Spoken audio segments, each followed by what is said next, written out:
Servus, grüß euch und hallo. Heute kommen wir mal wieder zu so sogenannten, wie es manche immer sagen, älteren Einsteigern oder veralteten Systemen. Wobei, ich sage, die sind nicht veraltet. Ich habe jetzt den auch mal auf so, wie man früher eingestiegen ist, das ist der Vision Spinner V3 und das ist eben mit 1,6 Milliliter. Es gibt EVOD, Aspire K1. Ja, sind sie sehr nahe an der Zigaretten gewesen. Und das ist ja sehr wichtig, weil ich muss ja immer entscheiden, was will ich. Möchte ich vom Rauchen weg oder möchte ich etwas, wo ich viel Dampf mache. Ja?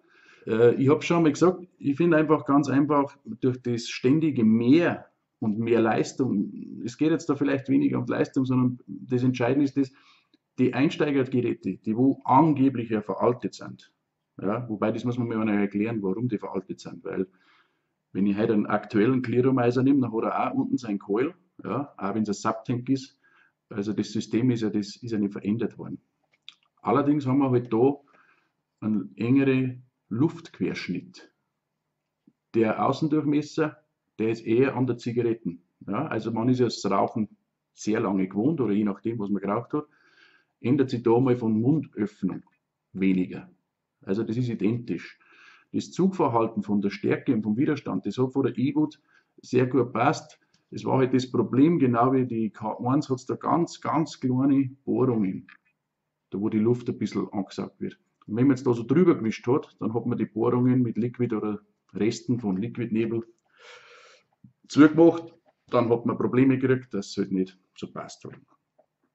Dann haben die Coils stärker geworden, die Leistungen haben aufgegangen, dann haben die Dual Coils gekommen, dann hat Aspire hat dann sogenannte BVC, das heißt vertikal, also senkrechte Coils, und statt Faser haben sie Watte reingemacht. Ja. Kanga hat noch lange die Faser drin gehabt. Dann haben sie Mods Probleme gehabt mit den Coils, vor allem die Dual Coils. Die Faser ist davon geschwommen, von 5 Coils in einem Pack drin hat man 3 in die Tonne kippen können. Dann habe ich so Videos gemacht, wie man die Watte wechseln kann, ja, oder wie man vielleicht den ganzen Coil selber wickeln kann.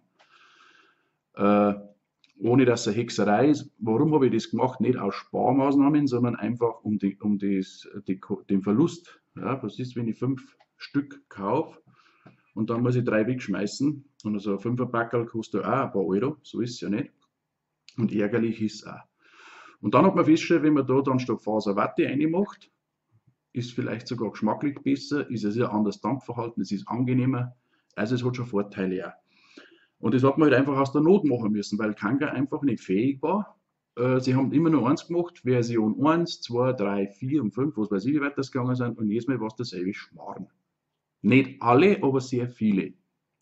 Und man hat einfach einen Überblick verloren.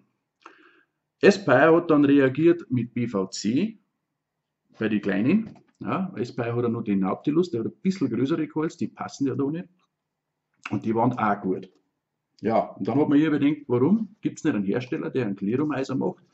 Weil ist ja ganz klar, Aspire hat die Clearomizer so gebaut, dass nur die Aspire Coils reinpassen. Logisch, ja, das ist ja, dass das in einem Haus bleibt. Und Kanga hat immer geschaut, dass natürlich die Kanga Coils passen. In ihren Clearomizer. Und das ist das, was mich immer geärgert hat, weil es gibt ja so Situationen, man ist in einem Shop, man bestellt was und dann sagt man, Mensch, jetzt brauche ich noch was für 6, 7 Euro, dann darf man einen Versand sparen. Ihr kennt das auch. Ja? Okay, dann nehmen wir halt meine Kanga Coils. Jetzt ist das aber ein Shop, der hat vielleicht die Kanga nicht, aber er führt Aspire. Ja, weil alle Produkte kann ein Shop auch nicht führen. Er muss irgendwo eine Linie festlegen. Ja, dann hat man das Problem, dann muss man sagen, scheiße. Ja, ist es so. Und jetzt, eigentlich schon Jahre zu spät oder einfach zu viel spät, komme ich aus China auf einen Clearomizer, unter 5 Euro in China, in Deutschland wäre der mehr kosten, wenn es ihn gibt. Der nennt sich CE4S. Und da müsst ihr aufpassen, CE4 gibt es welche, wo die Faserbandeln ausschauen, die Schnürchen, und meistens oben. Der ist es nicht. Das ist auch ein Bottom Coil. Der hat auch wie der EVOD oder wie da der Aspire K1, ja, ungefähr dieselben Dimensionen, hat er echt Glas drin. Ihr braucht aufs Liquid nicht aufpassen. Ihr könnt das Trip-Tip rausziehen, reinigen, könnt ihr anders draufstecken.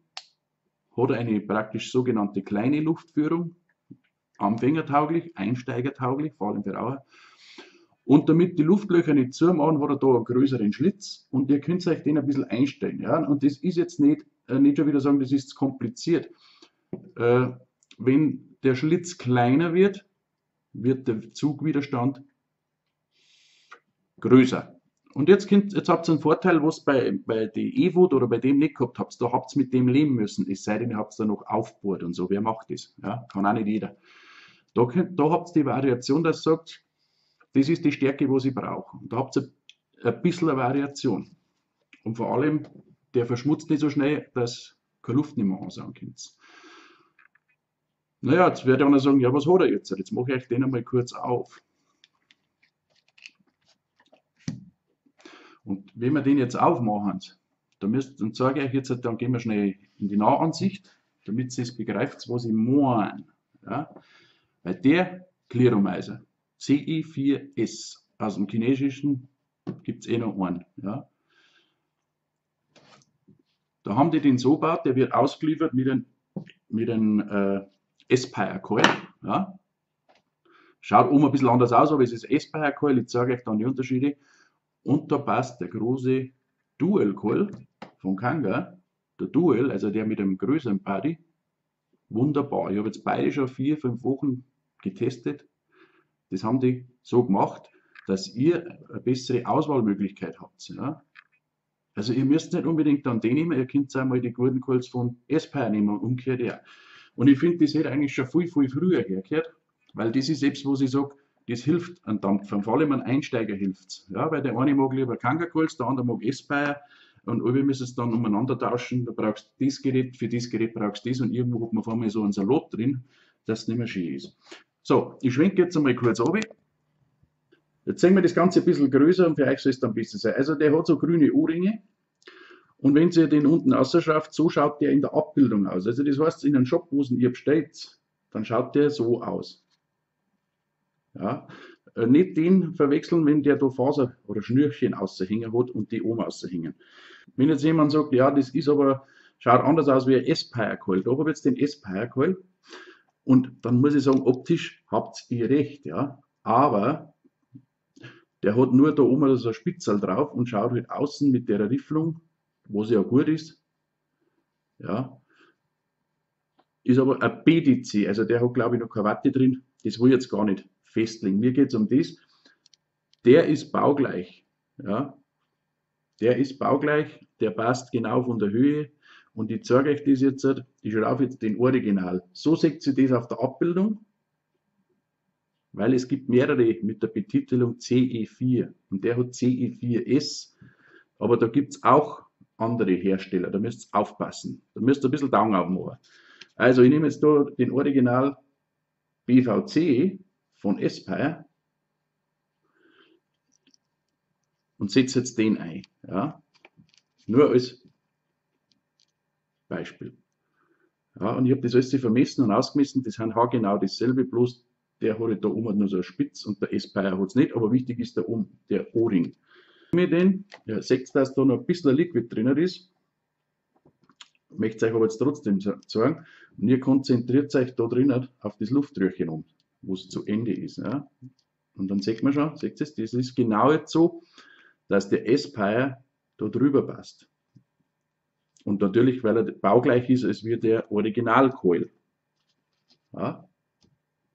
Wie der schlürft genauso rein.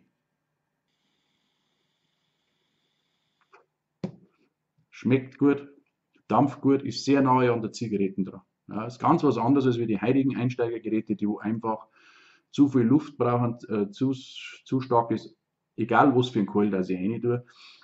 Die sind einfach zu überdimensionierte heutigen Einsteiger für reine, die vom Raucher umsteigen. Und jetzt kommen wir zu einem ganz wichtigen Teil und da müsst ihr jetzt aufpassen. Ja? Also ich habe gesagt, von den Kanga Coils die neueste Serie nehmen, die VUCC, die steht aber auf die Coil nicht drauf. Schauen die so aus. Ja? Da sieht man jetzt, dass da Watte drin ist und die Coil senkrecht drin steht. Steht da jetzt da nichts drauf, aber schaut bei VUCC. Ja, kommt es auf dieses Teller da drauf zusammen. Das da. Das ist jetzt entscheidend. Ja. Die alten Kanga Dual Coil, die haben da einen Durchmesser von 9,7 mm. Die neuen haben den Durchmesser mit 8,9 mm. Und das ist entscheidend. Probiert jetzt einen Single Coil mit dem großen Durchmesser, bei dem Teller, was wir gerade gesehen haben. Und jetzt tue ich ihn um ein, jetzt schaut mal hier, was passiert. Den bringe ich gar nicht oben. Da ist der Durchmesser von dem Tellerchen da oben ist zu groß. Und da müsst ihr aufpassen. Dann gibt es die neuen Single Coils, die haben da Wattehering, SOCC. Also statt V ist ein S voran. Aber, ich glaube, ihr könnt es schon sehen, die passen, liegt am Quint auf. Komme ich gar nicht rein. Rechts ist, oben am Quint ist das. An der Seite müsst ihr schauen. Auch die neuesten Single Coils gehen nicht. Und jetzt seht ihr, wie weit dass der weiß, der neue reingeht. Bis Quint muss man ganz klar sehen, so muss der reingehen. Also nur die neuen VOCC, steht aber auf dem Coil ein bisschen anders drum. Da steht 5E oder 5i oder was drum. Die passen. Dual Coil VOCC von Kanga.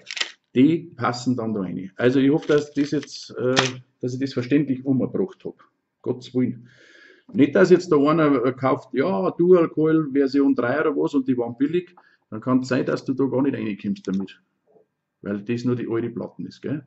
Ich bin aber nicht ich schuld, du bist selber schuld. Also aufpassen nochmal. Ohren auf, Augen auf, Helme. Ja? Die ganz neuesten Coil Dual. Dual mit dem großen Zylinder da herin, mit dem großen Körper, mit Watte. Die haben unten 9 mm.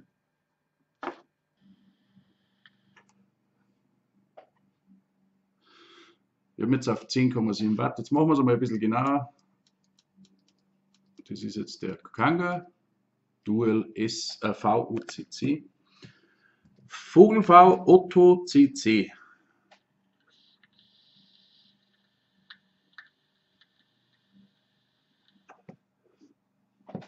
Auf alle Fälle schau. CE4S. Da gibt es aber jetzt mehrere, ja. Da gibt es auch noch die alten Systeme, die wo jetzt vielleicht nicht auch schlecht sind, aber halt nicht mehr zeigt. Die haben wirklich alt, wo oben die Schnüre ausschauen und so. Gibt es welche, die mengen die, ist auch okay, passt wohl nicht dagegen. Das ist ein Bottom Coil, also Bottom heißt, der sitzt am Boden unten und der muss so ausschauen, wie ihr es euch in der Nahansicht angeschaut habt, dass sagen könnt, ja, das ist der mit Aspire Coil und mit den grünen Ohrringe. Ja. Ihr könnt es mit den Coils variieren. Ihr habt es nicht herstellerabhängig. Ihr müsst nicht einen Kanga VOCC nehmen, Dual Coil, den neuesten. Die Vorgänger passen nicht. Single Coil, habt ihr gesehen, passen auch nicht von Kanga. Auch nicht die neuesten. Da ist der Teller unten zu groß im Durchmesser.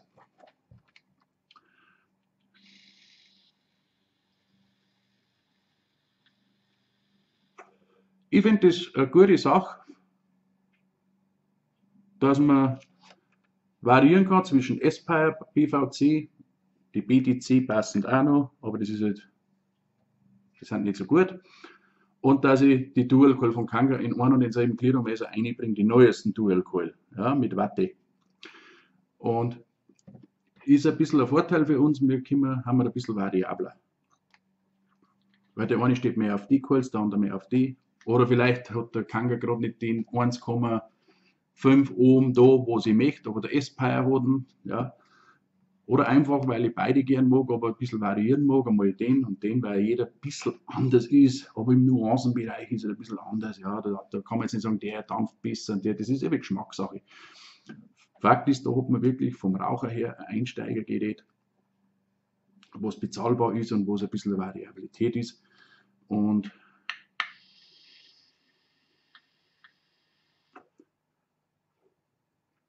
wo ich ganz nahe an der Zigaretten bin vom Dampfverhalten. Ganz nahe. Lang ist her, dass ich so dampft habe, aber ich sage es euch, wie es ist, ich gehe ja wieder gern zurück, vor allem im Auto und so, oder wenn man doch ein bisschen auf der Straße unter Leute ist, dann bin ich nicht einer, der wo da irgendwo umeinander dampfen muss wie ihr, weil ich einen Minderwertigkeitskomplex habe und sagen muss, ich kann auch mit 100 Watt dampfen. Und das geht es mir nicht. Und um das soll es auch nicht gehen, wenn immer die Kommentare kommen, ja, die E-Boot und so, es ist veraltet. Nein, die sind nicht veraltet. Warum sind die veraltet? Das Prinzip und System ist nichts anderes als wir beim neuen Clearomizer oder wie auch immer oder Selbstwickler. Es hat sich nichts verändert. Die Coils sind besser geworden, aber man hat die Grundidee lassen. Ja, und bei den neuen Einsteigergeräten, auch der Plato, ist nur dann gut, wenn ich einen Nautilus-Coil rein tue, aber mit einem 0,4 Coil, wo ich eine größere Luftführung kriege, ist das einfach, man hört schon, das hat mit Einsteigen nichts zu tun.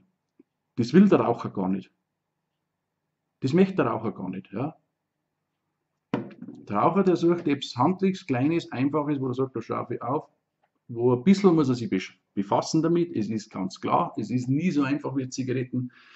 Und wenn es so Geräte gibt, wie in der Tankstelle oder wo man sagt, ja, da brauchst du nur auf den Knopfdruck und dann dampft es, da hast du meistens Abstriche im Geschmack und andere Sachen. Da kannst du dann was machen und wo du sagst, ja, das kann ich nach 5 Jahren noch dampfen.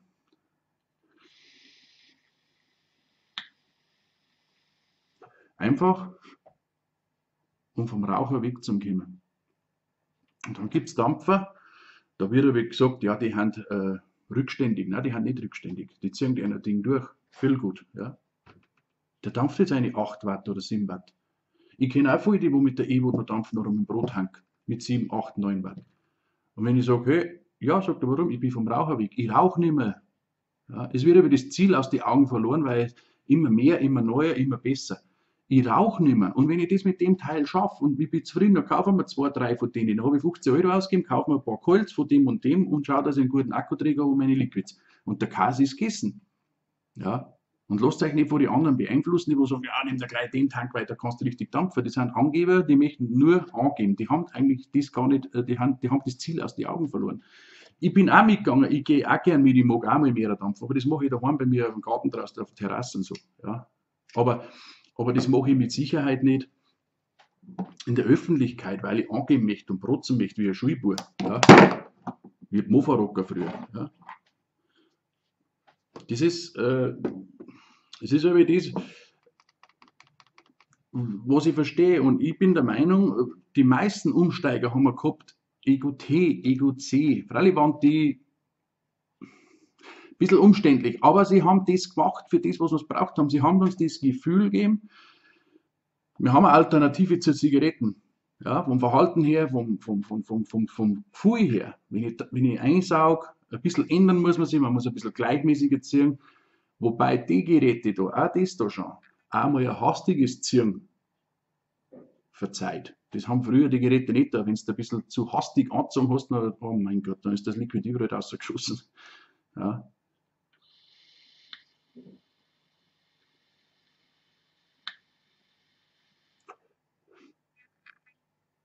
Wir haben jetzt da eine Wattverregelung. Jetzt gehe ich einfach mal so auf 7 Watt einfach, ja.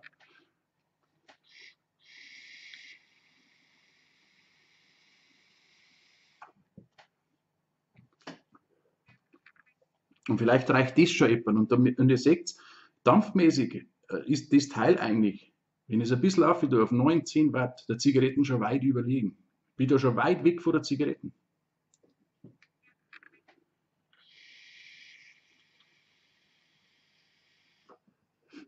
Und wir haben doch nicht Zigaretten geraucht, weil wir große Wolken wollten. Wir haben Zigaretten geraucht, dass wir unsere Sucht befriedigen können. Hier geht es um das, dass wir mir viel Raucher noch helfen, jetzt mit der ganzen scheiß TPT und mit der ganzen Tyrannei oder Diktatur, weil nichts anderes ist es, von denen ich da droht. Ich hoffe, dass die einmal alle bestraft werden, aber wahrscheinlich werden die Gerichte auch bald geschmiert werden und bezahlt werden. Und die Richter.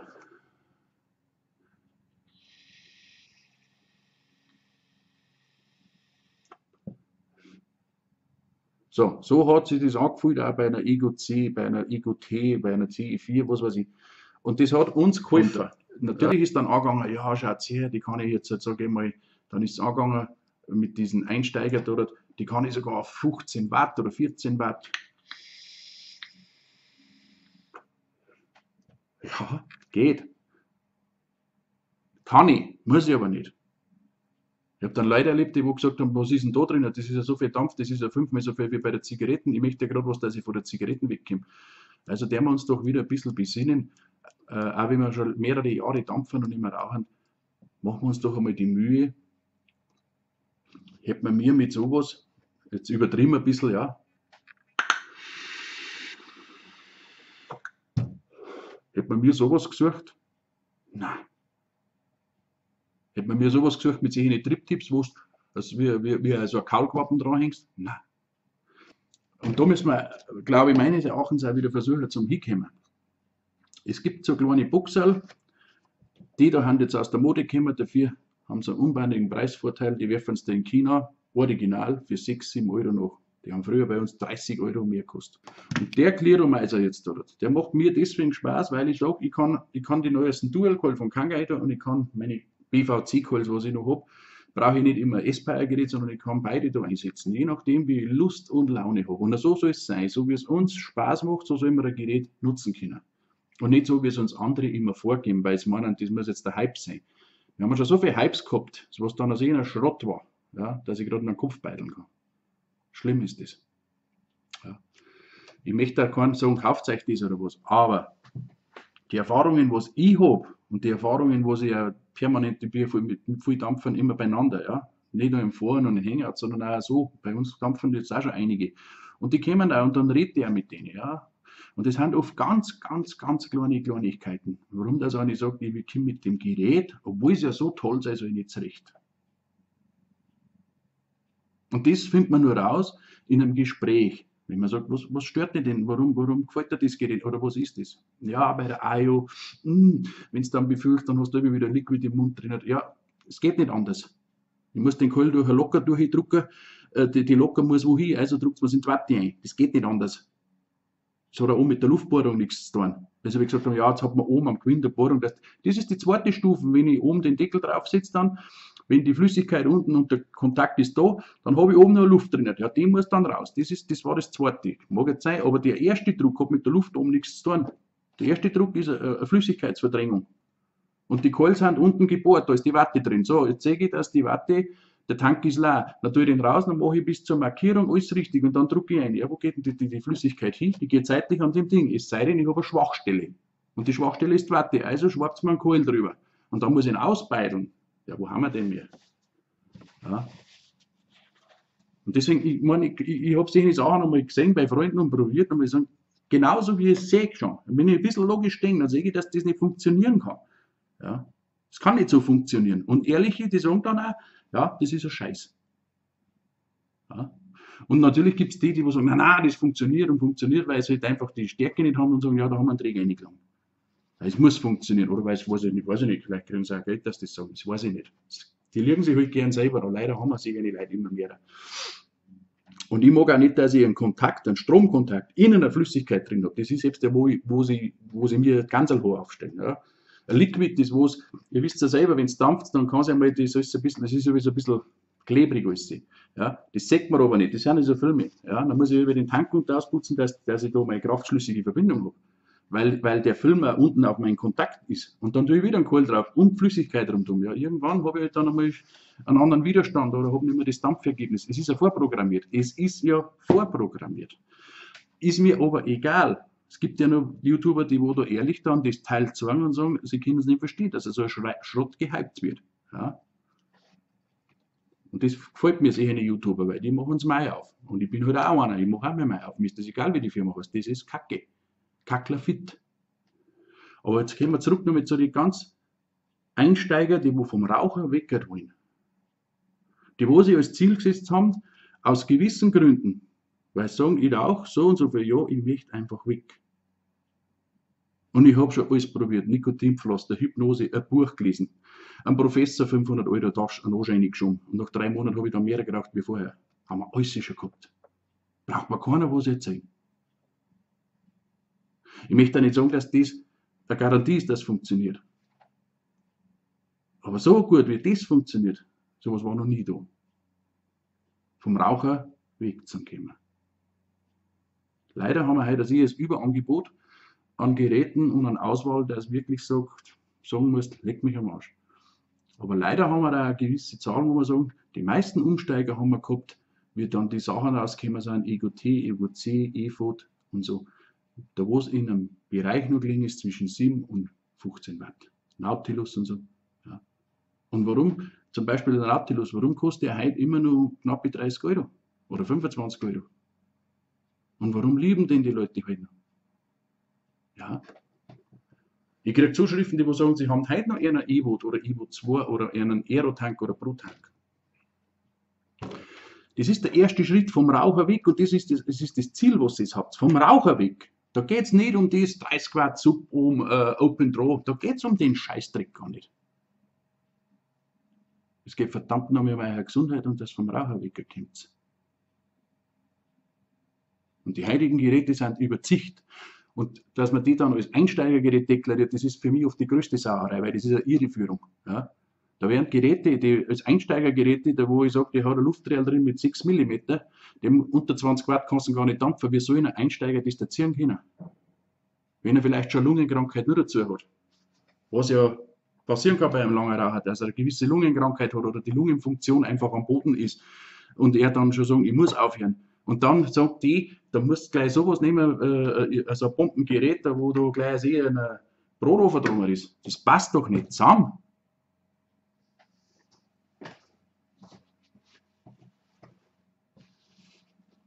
Wenn jemand vielleicht schon einen Lungenkrebs gehabt hat und einen halben Lungenflügel schon rausgekriegt hat, oder einen von den zwei, und die letzte Chance hat, und dann wird dann gesagt, ja, dann nimmst du einen Subtank. Und den drehst du dann mit der Airflow zu und auf 1,2 oben, dann kannst du auch mit 2 Watt dampfen. Ja, meinst du, dass der Frau wird? Mit dem Bloserreal um drum? Müsst ihr mal ein bisschen überlegen. Manchmal verstehe ich es nicht. Ich kann immer sagen, ich kann euch kein Gerät nicht empfehlen. Ich kann nur sagen, es gibt gute Einsteigergeräte. Ja? Und diese Einsteiger, Clearomizer, die sind nicht veraltet, wie manche meinen. Die sind nicht veraltet. Wenn er sagt, ja, nach 4 Wochen bin ich dann gleich auf den Kraun gekommen und dann habe ich gleich gewusst, was Dampfer ist, dann hast du dein Ziel verfehlt, weil dann bist du Angeber und dann möchtest du nur sagen, dass du Dampfer kannst und dass du viel Wolken aus sich hast, aber nicht vom Raucher wegkommen.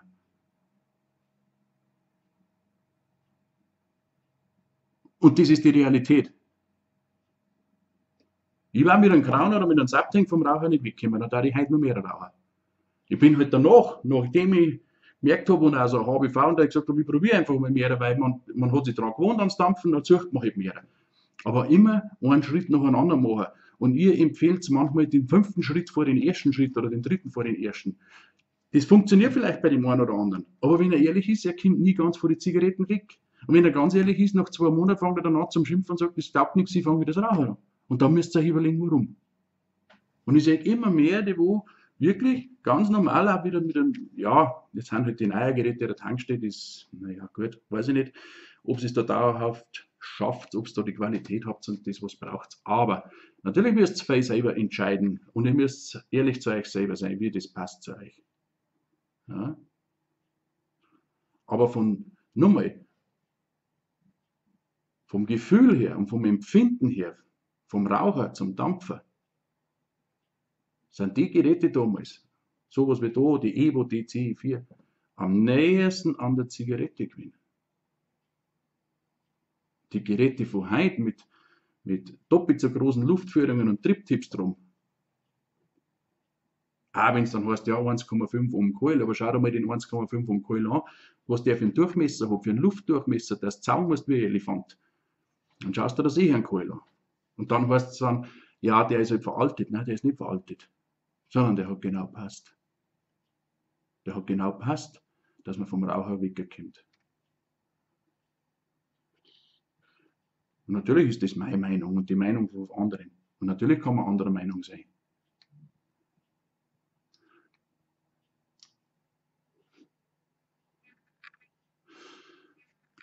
Bye bye, pfiat euch.